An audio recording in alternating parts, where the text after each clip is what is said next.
Hello, hello, it's me, your favorite crochet enthusiast, and I'm here to give you guys a little tutorial on crochet basics. So it's a little beginner's guide to crocheting. I started crocheting at the beginning of quarantine, so in like March, because I was really bored and I wanted to pick up an old hobby. The first time I ever crocheted, I was, I think, in elementary school, but it never really stuck. So I had the materials, so I was like, might as well just pick up a new hobby. So yeah, it definitely does look intimidating at first, but I promise you, once you get the hang of it, it's really easy and it's super fun. And then you can make super cool stuff, like plushies, and I've even made clothes before. So today we're just gonna touch on the basics. So yeah, so first things first, I'm gonna show you guys what materials you're gonna need in order to crochet. So these are the basic materials that you'll most likely need for any project that you do. So first is going to be yarn. Yarn comes in varying different sizes, thicknesses, and materials. This is, I think, a 100% acrylic yarn in a weight 4. So this is about the size that it'll look. This is like the thickness. And yeah, so you could get them in any color that you want depending on the project that you're doing. Then you're gonna need some crochet hooks. This is basically how you're going to do your work for anything. So they also come in varying sizes. So these were the first crochet hooks that I got. They're metal, but I ended up switching over to these because they have like an ergonomic handle. So yeah, you can see that there's a 4mm and then this is a 5mm. And then based on your yarn, usually it'll list the weight and then the recommended crochet hook. So for this one, it recommends a 5mm hook. But if I were to do a plushie, I'd probably use a 4mm hook so that it would be more dense. So you can play around with that too. And then other than that, you're gonna need some scissors to finish off any part of your project. You're gonna cut off the yarn. And then these are darning needles. They basically look like sewing needles, except they're larger. So these are what you use to finish off projects. It's a very blunt point. And then last but not least, you'll probably if you end up making plushies or do anything in a round, you'll want a stitch marker, which helps you figure out where your first stitch is in a row. So yeah, those are basically all the materials that you would need. And you can find all of these at your local craft store at like Michael's or Joann's, or online on Amazon. And then now I'm going to be walking you guys through basic stitches that you'll need to learn to do pretty much any project. So for this, I'm just going to be using this yarn. This is a weight 4 yarn.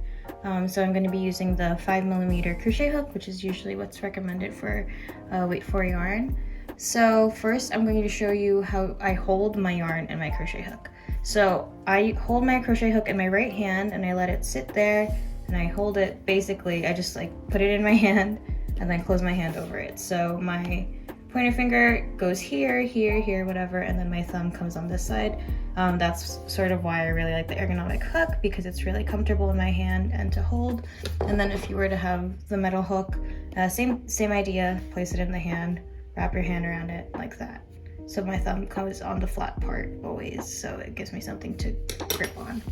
As for the yarn, I hold the yarn in my left hand, and it's really important for when you do crochet projects that you maintain tension throughout your project.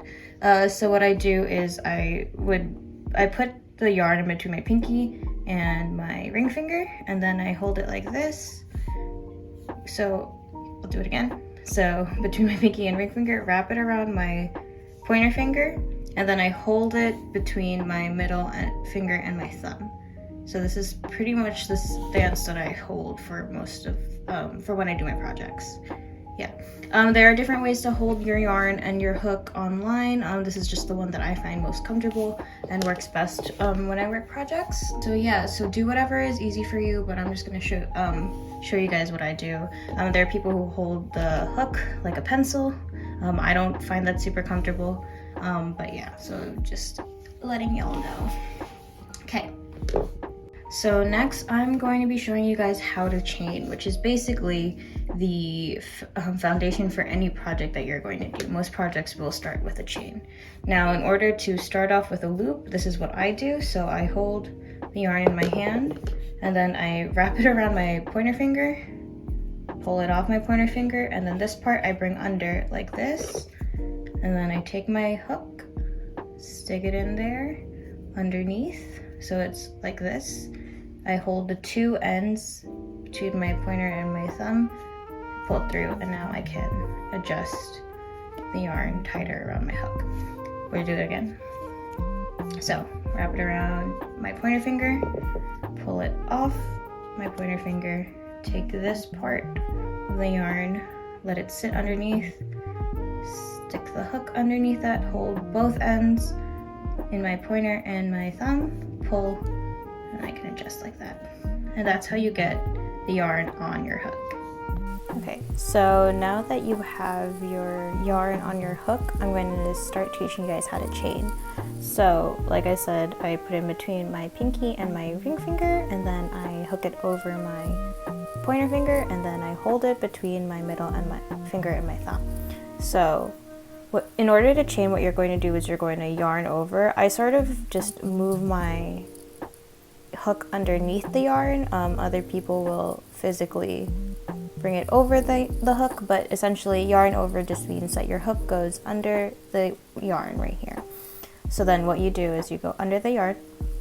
I like to turn it down a little bit just so that it hooks on to the yarn over here, and then you're just gonna pull it through the loop, and that's your first chain.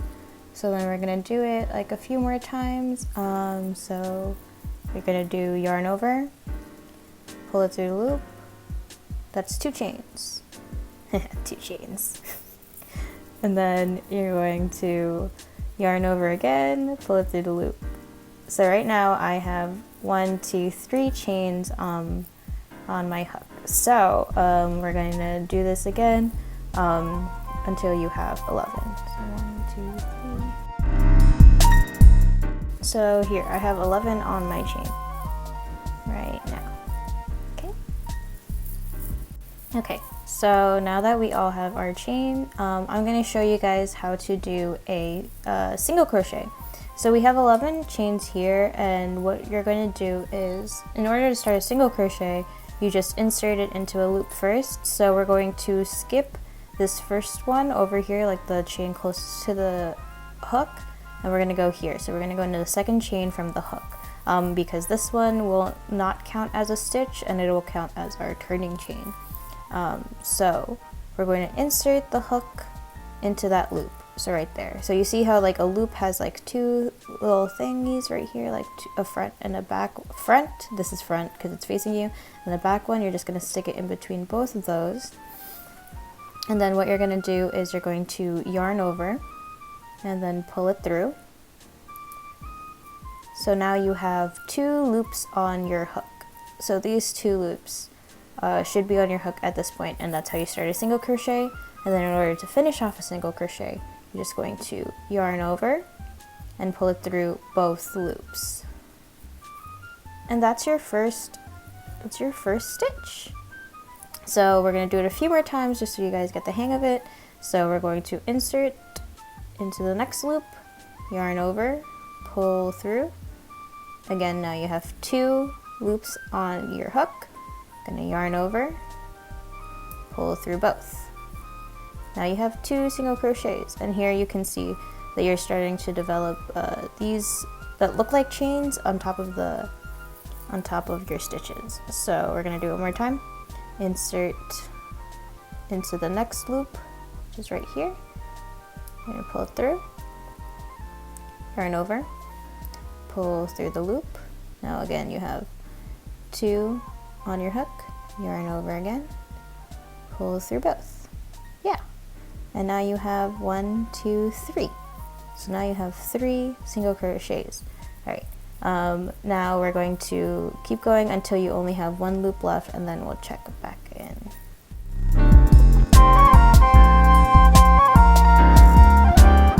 So at this point you should have 9 single crochets. So if you want to count, it goes 1, 2, 3, 4, 5, 6, 7, 8, 9.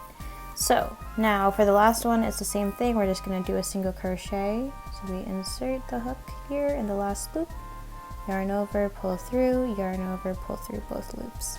So now we have 10. And then to finish off this row, you're going to want to chain 1. So this is going to be our turning chain. So once you chain 1, you're going to flip over your work like this. Okay?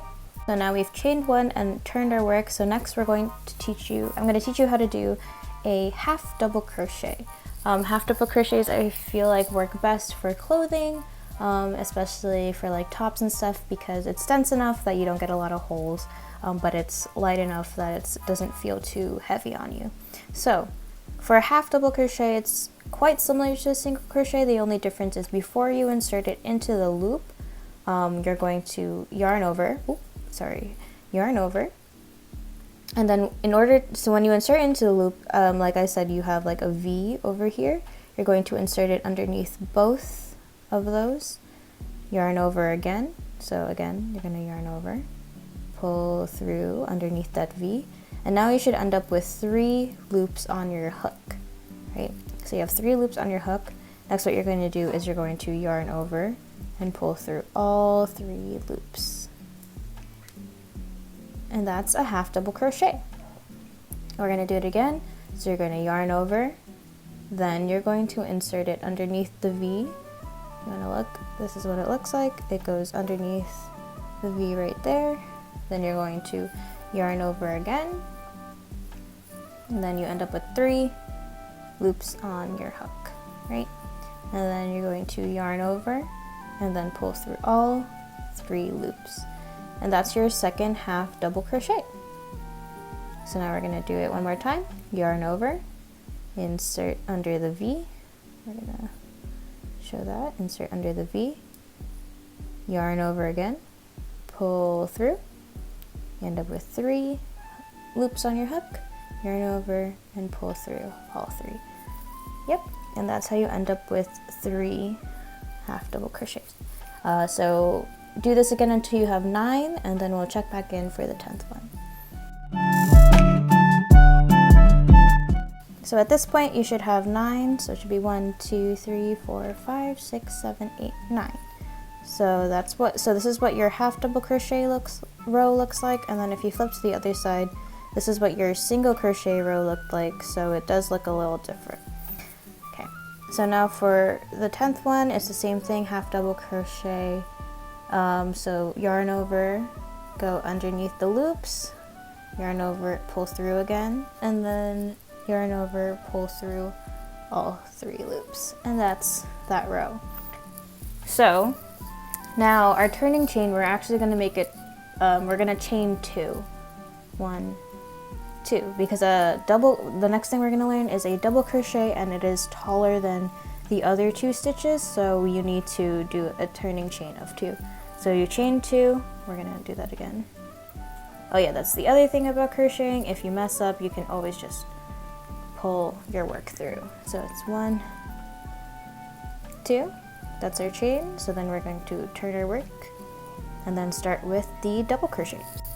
Now for the double crochet, it actually follows the same idea of the half double crochet, where you yarn over first, you insert the loop under the loop, and then you yarn over and pull through again, and you have 3 loops on your hook. But here's where it gets different. When you yarn over, you only pull through 2 of the loops first. So now you have 2 loops on your hook, and then you yarn over again and then pull through the last 2. And that's how you get double crochet. And how, as you can see, it's much taller than the other 2. These are also good for sweaters and things like that if you want a more airy, like lightweight sweater type thing. So now we're just, and it also uses less yarn than the other stitches. You can get larger squares with less yarn by using this stitch. So now we're going to do it again. So you yarn over, just like the half double crochet, insert it under the loops, yarn over again. You have 3 loops on your hook. Then you're going to yarn over, pull through 2. Now you have 2 loops on your hook, yarn over, pull through 2. And that's another double crochet. Then we're going to do it one more time.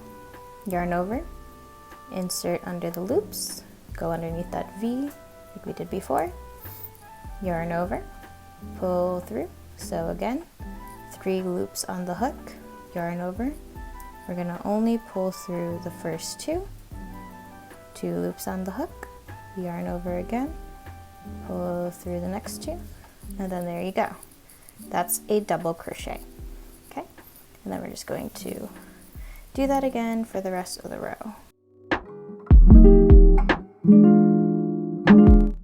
I just did all 10, and there you go. There's your double crochets. So here you can see your double crochet row and your single crochet row here at the bottom, and then if you flip over your work, you can see your half double crochet row. So yeah, so these are basically the 3 different stitches that will most likely be in any pattern that you use, if you ever do want to do that. So just keep practicing these stitches, and yeah, you should be set to go on with any other project. So yeah, that's pretty much the end of that. So now you can practice doing these stitches. I recommend just keep practicing adding rows to your little swatch. So like I said, if for half double crochet and single crochet, for your turning chain you only chain 1, and for double crochet you chain 2 for your turning chain. But yeah, just keep practicing these stitches.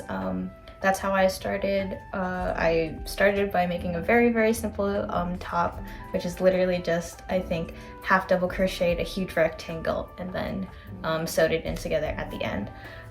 So yeah, that's the end of my crocheting beginners tutorial. If you have any questions, just let me know. Thanks for watching, guys.